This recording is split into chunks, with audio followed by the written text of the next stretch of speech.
السلام عليكم. لا تنسوا الإعجاب بالفيديو والاشتراك في القناة تشجيعا لنا لنستمر بنشر المزيد إن شاء الله.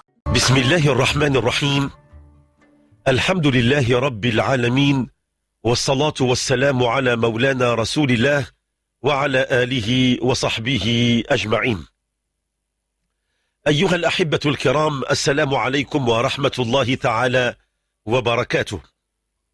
موضوعنا لحلقة هذا اليوم نتحدث عن فضل العمل، وعن أجر العمل، وعن قيمة العمل، وذلك في ميزان ديننا الإسلامي الحنيف. الكل يترقب الحدث الدولي الأممي الذي سيكون بعد غد بإذن الله تعالى، وهو حدث فاتح ماي، يوم الذي يحتفل فيه العمال قاطبة بالشغل. ونحن نريد أن نتحدث عن الشغل في حلقة هذا اليوم من منظار إيماني، من منظار رباني، ثم غدا إن شاء الله نتحدث عنه من الطريقة ديال الحقوق والواجبات والعلاقات المتوترة ما بين العمال وأرباب العمل. لكن دعونا اليوم نبدأ بالقضية من الناحية الإيمانية والربانية. الحق سبحانه وتعالى تحدث عن الشغل في الأرض، وتحدث عن الشغل في الجنة. حتى أهل الجنة عندهم شغل، وغنقولوا إن شاء الله في ختام الحلقة ما هو شغل أهل الجنة. لكن شغل أهل الأرض الكل يعلم ما هو شغلهم. منذ أن يستيقظ الإنسان صباحا إلى أن يمسي ليلا وهو في كدح، وهو في تعب، وهو في مشقة. لماذا؟ لأن هذا قدر كتبه الله تعالى علينا جميعا، وفيه أجر وثواب كبير. الحق سبحانه وتعالى يقول: يا أيها الإنسان إنك كادح إلى ربك كدحا فملاقيه. ما دمت في الدنيا لابد من الكدح، لابد من العمل، لابد من العرق لكي يكون باردة. هذاك غير حالة استثنائية، ومعظم الناس اللي كي ياكلوها باردين راك يتصابوا بأمراض نفسية، لأن الطبيعة تأبى الفراغ. شحال ديال الناس دابا الآن ما كيتعبوش، إما عندهم أموال خذوها من الورث، وإما عندهم ممتلكات حصلوا عليها بكيفية أو بأخرى، ثم بقوا في البيوت جالسين يتنعمون. مع المدة كتلقى بأن الإنسان يصاب بأمراض خطيرة، إما اكتئاب، إما وسوسة، إما كذا. ملي كيمشي عند الطبيب يقول لي الحل أن تعمل، لابد أن تعمل، لأن الطبيعة تأبى الفراغ. غير تاكل وتشرب وتنعس وتسارع، ماشي حياة هذه. ربنا عز وجل خلق الإنسان من أجل أن يكدح. حتى الذنوب، هناك ذنوب يرتكبها العبد المؤمن لا يغفرها إلا عرق الجبين. ملي كنتعب وكنشقى وكنسهر وكنسب الأرق، هنالك ربنا عز وجل يغفر تلك الذنوب. وقد جاء في الحديث: وإن من الذنوب من لا يغفرها الله تعالى إلا عن طريق كد اليد. كتخدم وكتعب. حنا جميعا أيها الأحبة الكرام عندنا واحد النزهة قصيرة فوق هذا الكوكب الأرضي، وغدا أو بعد غد سوف نرحل جميعا، والدوام لله. هكذا كان يوصي النبي الكريم صحابته حتى لا يتشبتوا بالدنيا ويظنون أنهم خالدون، ويبقوا دائما في صراع وفي خصام وفي اصطدام. النبي الكريم لقى واحد الشاب اللي هو عبد الله بن عمر معجب بالدنيا، بغى يملك، بغى مجموعة ديال النعيم. لكن النبي الكريم شاف فيه شوفة أخرى، فضرب على صدره وقال له: يا ابن عمر، كن في الدنيا كأنك غريب أو عابر سبيل. عبد الله بن عمر سمع هذه الكلمات، أثرت فيه تغيير عميق، ومن ثم بدأ يسعى لكي يكون كما قال النبي الكريم صلى الله عليه وسلم: في الدنيا كن كأنك غريب أو عابر سبيل. لأن انت واحد ما غياخذ مع شي حاجة. اللي مطلوب وحنا في الدنيا بعد عبادة الله وتوحيده أننا نعمل، لابد من العمل، ولا مفر لنا من العمل، لأن هكذا خلق الله الوجود. يا أيها الإنسان إنك كادح إلى ربك كدحا فملاقيه. وكي قلنا الله تعالى وقل اعملوا فسيرى الله عملكم ورسوله والمؤمنون. اللي خدمتها راك سوف تفتخر بها يوم القيامة. غدا يوم القيامة في البعث والنشور ستكون لك مفخرة، تقول يا رب أحمدك وأشكرك أن وفقتني للعمل الصالح، وفقتني لإتقان العمل، ووفقتني لكي أؤدي الواجبات التي علي على أحسن ما يرام. أنا لست في حاجة إلى مراقبة ديال الكاميرا ديال المراقبة، ولا إلى حارس يرصد حركاتك وسكناتك. لابد أن نكون نستشعر مراقبة الحق سبحانه وتعالى في الخلوة، في الحضور، وفي غياب الأشخاص الآخرين. دائما تستشعر مراقبة الحق سبحانه وتعالى. النبي الكريم صلى الله عليه وسلم كان كيجمع الصحابة المكرمين، وكان كيزرع فيهم مثل هذا الإحساس. كيقول لهم إن الله يحب العبد المحترف. الإنسان كيتعلم حرفة ما يبقاش عاطل، يقلب، كل ميسر لما خلق له. إن الله يحب العبد المحترف. ومرة أخرى قال لهم إن الله لا يحب العبد البطال، داك اللي كيفيق في الصباح وكيبقى غير كيشكي، يتكلم عن الأزمات تاع المجتمع وهو لا يعمل. إن الله لا يحب العبد البطال، والله يحب العبد المحترف. ثم قال لهم وإن من الذنوب من لا يكفرها إلا الكدح لطلب المعيشة. باش توكل وليداتك، باش تنفق على العائلة، باش ما تمدش يدك للتسول، لابد أن تعمل لقوت يومك. وإن من الذنوب من لا يكفرها إلا الكدح لطلب المعيشة. ربنا عز وجل رفع قيمة العمل حتى يوم الجمعة، يوم الأعظم، يوم الجمعة عيد المسلمين، وفي العمل. قال الله تعالى يا أيها الذين آمنوا إذا نودي للصلاة من يوم الجمعة فاسعوا إلى ذكر الله وذروا البيع ذلكم خير لكم إن كنتم تعلمون. فإذا قضيت الصلاة فانتشروا في الأرض وابتغوا من فضل الله. فوقت الصلاة قال يتوقفوا، ذكروا الله تعالى، لا تنشغلوا لا ببيع ولا بتجارة ولا بأي عمل، ولكن مجرد أن تنقضي الصلاة فانتشروا في الأرض وابتغوا من فضل الله. يعني التعطيل كيبقى تقريبا مدة ساعة ساعتين، ولكن بعد ذلك العمل حتى في يوم الجمعة. الحق سبحانه وتعالى طلب منا في العمل مجموعة ديال المحاور الكبرى.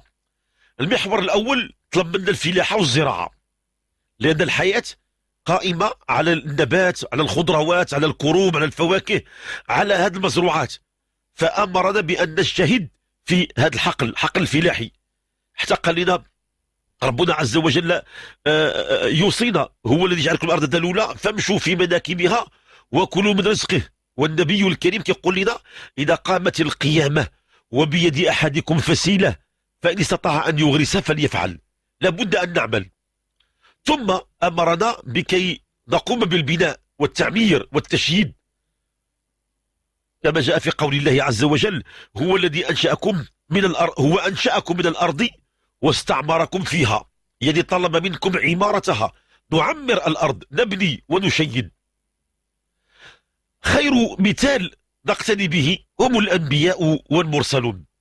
فإذا كان الأنبياء والمرسلون عندهم وظيفة دينية قائمة على الدعوة وعلى حمل الرسالة وعلى هداية الناس، ومع ذلك كتلقى لك الأنبياء كلهم كيخدموا. لم يقل النبي أنا عندي مهمة ديال الرسالة والدعوة وبالتالي لا أعمل، لا أحترف، لا أكد. حتى هو كيخدم. جميع الأنبياء أولهم سيدنا آدم عليه السلام. سيدنا آدم أبونا حينما نزل من السماء إلى الأرض أول ما بدأ في العمل بدأ بالزراعة ديال الأرض، فكان يقوم بالحرث وبتفليح هذه الأراضي. وكانت الزوجة تساعده. أمنا حواء كانت امرأة قروية بارعة، كانت تساعده في كل الأمور المتعلقة بالحرث والفلاحة والزراعة. واستمر سيدنا آدم يتعلم علوم أخرى حسب ما هو محتاج إليه، لأن في الجنة كان يتنعم ربي أعطاه كل شيء، أعطاه الطعام والشراب والخيرات كلها، لكن لما نزل إلى الأرض قال لي اعتمد يا آدم على نفسك، فصار يعتمد على نفسه، تربية المواشي، أصبح يصنع آلات ومعدات لكي يسهل بها سبل الحياة. فكان أبونا آدم محترفا، وكانت أمنا حواء الزوجة كانت حتى هي مساعدة قوية ومثابرة ودائما بمعية زوجها. نبي الله نوح عليه السلام وهو من الأنبياء المعمرين، أول حرفة قام بها هي الزراعة ديال الأشجار. ملي قال لقومه، قال لهم سيأتي واحد اليوم غيجي واحد الطوفان وغادي يغرق البلاد، بدأوا يسخرون منه، حنا بعيدين عن البحر، أين يمكن أن يأتي الطوفان؟ فقال لهم استعدوا. فسيدنا نوح عليه السلام بدأ كيبني، بدأ كيزرع في الأشجار، والشجرة قد يطول عمرها 40-50 عام إلى تطلع بعض الأشجار، فكان يعتني بالفلاحة ديال الأشجار.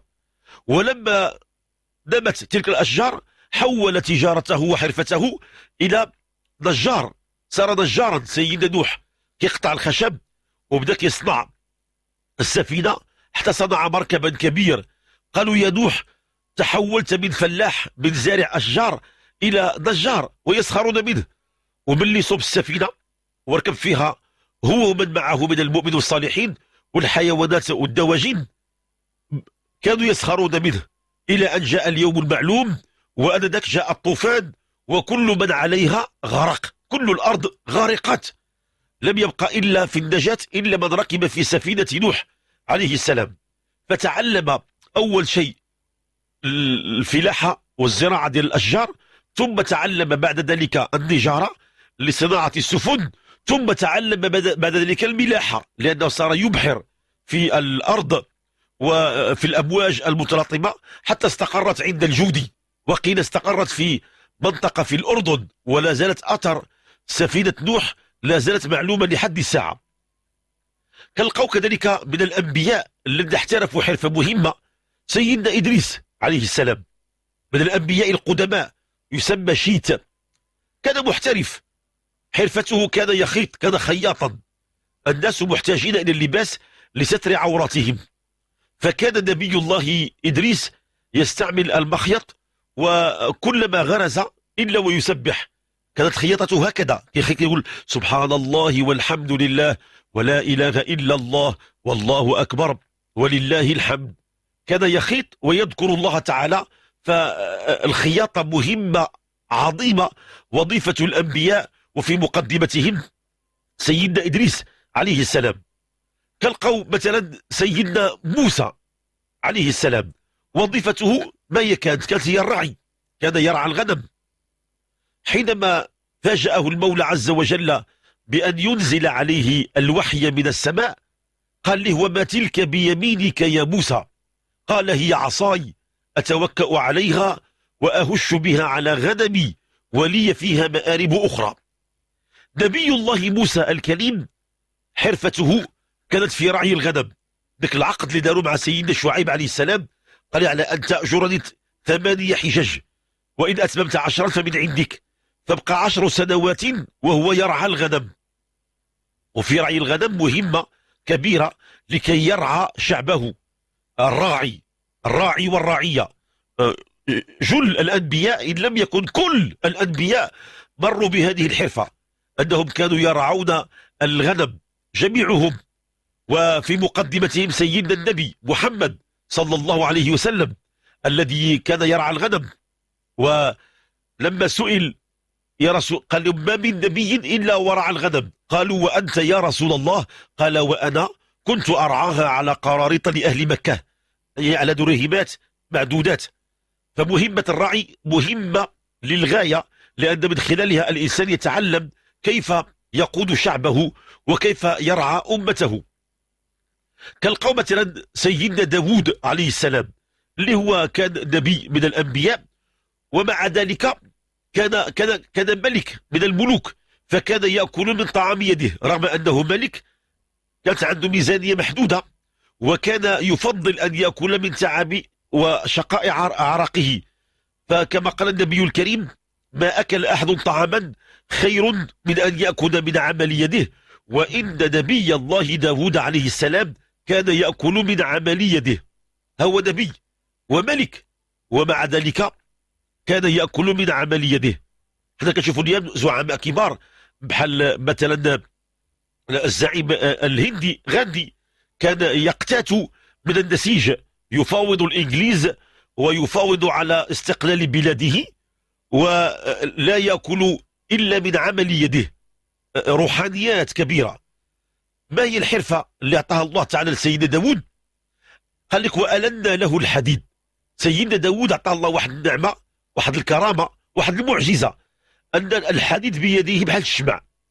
كان ياخذ طرف ديال الحديد صلب فيمسه بيده وكيصير بحال الشمع، ويصنع به أسلحة وخصوصا اللباس الحربي، لأن في عهد سيدنا داود كانت غزوات وحروب ومعارك، فكانت جيوشه هو اللي كيصنع لهم الدروع والألبسة الحربية الحديدية. وألنا له الحديد. كذلك كنلقاو مثلا من الأنبياء اللي عندهم حرفة مهمة جدا، وهو سيدنا عيسى ابن مريم المسيح رغم أن الرهبان الآن واحد العدد كبير منهم لا يعمل، لكن السنة المسيحية المنسوبة لسيدنا عيسى بن مريم أنه كان يعمل. أول عمل اشتغل عليه سيدنا المسيح وهو أنه كان صباغ ديال الصوف، فكان كيخدم في واحد الرحبة، والناس كيجيبوا الجفنة ديال الصباغة وكيغسيو الصوف في الجفنة، كيغسيو هذه غتكون بيضاء، هذه غتكون حمراء، هذه زرقاء، هذه صفراء. فكانوا كيصبغوا الثوب وكينشروا في الشمس، من بعد غادي يقوموا بالاعمال الاخرى. فلما اشتغل سيدنا عيسى بن مريم وقال لي الباترون ديالو قم بالاشغال حتى رجع، ماذا صنع سيدنا عيسى؟ خد الجفنه الكبيره وخلط كل الالوان، دار فيها الصوف كله وجمع الالوان كلها، دار الاصفار والاحمر والاخضر والاسود. باللي جا الباترون قال ليه ضيعتني رزقي، خسرتني التجاره ديالي، والناس كلهم كانوا حوله في ذيك الرحبه، كلهم حولهم. فسيدنا عيسى ربي عز وجل اراد ان يعطيه الالهام، فكان يخرج الصوف ويقول له كوني حمراء وتخرج حمراء، ويقول الاخرى قبضه ثانيه كوني صفراء تخرج صفراء، والاخرى يقول كوني بيضاء تصير بيضاء. فالناس وقالوا بانبهار، منهم من اعتبر هذه معجزه فامن به واسلم بدعوته، ومنهم من قال هذه صناعه سحريه، يستعمل مجموعه من الامور والعجائب ليسحر اعين الناس. فكانت اول مهمه قام بها سيدنا المسيح هي انه كان صباغ في النسيج، ثم بعد ذلك سيتحول الى ماذا؟ الى صياد، غادي يمشي مع الصياده كيصطادوا الحوت. فكان عنده البركه ان المنطقه ما فيهاش الحوت، كيصيد سيدنا المسيح، يقول ترانيم، يقول تمجيد للخالق عز وجل، فتاتيه الاسماك. فعدد كبير من هؤلاء الذين يشتغلون في القطاع الصيد البحري اعتبروا سيدنا المسيح نبي، وشافوا كرامات، شافوا معجزات. ثم قال لهم دعونا نبتعد عن صيد الاسماك، هيا بنا نصطاد بني الانسان. فتحول جميع الصيادين اللي معاه الى رهبان، الى اتباع، الى حواريين. اول الحواريين كانوا صياده ديال الصيد البحري، فتبعوا سيدنا المسيح، وكان شعارهم هيا بنا نصطاد بني الانسان، كيهدوا الناس. سميت المسيحيه لان تسيح في الارض للدعوه. وهكذا كل نبي الا وعنده مهمه. كنلقاو مثلا من الوظائف الساميه اللي خاضها سيدنا يوسف، انه مشى للانتخابات. سيدنا يوسف عرض نفسه على الشأن العام، باللي مشى عند الملك قال له اجعلني على خزائن الارض اني حفيظ عليم. بغى يكون مسؤول على تدبير شؤون المال ديال الدوله، بغى يكون هو وزير الماليه، لان في صفتين: حفيظ عليم، عنده الحفظ فيه الامانه، وعليم بالحسابات كيضبط الحسابات. فقال لي بغيت نكون هذه المهمه. هذا خذوا العلماء يجوز ان الانسان يرشح نفسه لمهمه في الشأن العام اذا كان يستأنس من نفسه انه سوف يؤدي الامانه. فقال لي اجعلني على خزائن الارض اني حفيظ عليم. وكنلقاو كل واحد اعطاه الله مهمه. ذو القرنين مثلا كان في الامن العام. ذو القرنين هو احد الشخصيات القرانيه المهمه اللي تحدث عليها الله تعالى في سوره الكهف، وأعطاه الله تعالى القدرة على التدبير العسكري، وكان كيجمع الأساطيل، وأول من استعمل البترول في الصناعة الحربية، ولكن لم يستعمله من أجل الهجوم على البلاد الفقيرة ونهب خيراتها واستعمار الشعوب أبدا. ذو القرنين كان يقوم بما هو منوط الآن بالأمم المتحدة في ميثاقها العام، وهو نشر السلام العالمي ونشر الأمن العالمي والضرب على أيدي المعتدين من الدول اللي كتكون مغرورة بنفسها. هذا هو الميثاق العام ديال الأمم المتحدة بين قوسين. ذو القرنين كان في هذا الصنف، كما قال الله تعالى: قالوا يا ذا القرنين إن ياجوج وماجوج مفسدون في الأرض فهل نجعل لك خرجا على أن تجعل بيننا وبينهم سدا قال ما مكنني فيه ربي خير فأعينوني بقوة أجعل بينكم وبينهم ردما حتى إذا سوى بين الصدفين قال انفخوا حتى إذا جعله نارا قال أوتوني أفرغ عليه قطرة. صناعة حربية عسكرية للضرب على أيدي الظالمين من أجل نشر السلام العالمي ونبذ الحروب بين الشعوب. وهكذا الحرف، الأنبياء اللي هم أفضل خلق الله تعالى جميعهم كانوا يعملون. فعيب عيب وعار أن إنسان متدين يكون لا يعمل. المفروض أنك تعمل كما ربي عز وجل قال لنا: وأقيموا الصلاة وأتوا الزكاة. قال لك الله تعالى أيضا: وقل اعملوا فسيرى الله عملكم ورسوله والمؤمنون. ما نتسناش حتى تجيني الفرصة الذهبية من الغدا نبدا نخدم.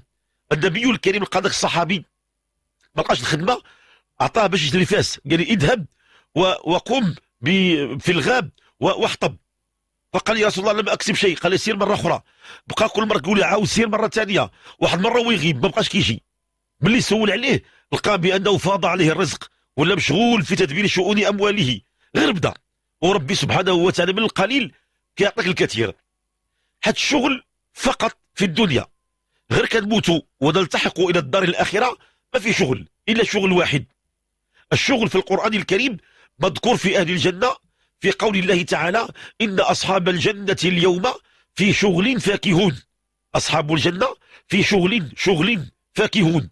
يعني الشغل ديال البشر بعد الموت راه هو التنعم والتفكه. يعني من بعد ما غيكون إلا النعيم، إلا الخيرات، إلا الكرامات في ضيافة الرحمن. غيتلقاو الناس في الجنة: ما شغلكم يا بني فلان؟ شغلنا هو التفكه والتنعم في ضيافة الرحمن. وهذا المقام لا يصل إليه الإنسان إلا بعد أن يكون قد استنفذ طاقته في الدنيا. فلا بد أن نعمل ونجتهد. وتحية كبيرة لكل العاملين والعاملات ولكل الشغالين والشغالات ولكل المسؤولين والمسؤولات في أي قطاع من القطاعات في فتح ماي. أسأل الله تعالى أن يصلح أمورنا ويغنينا من فضله. إن أعجبك الفيديو لا تنسى الإعجاب والاشتراك في القناة.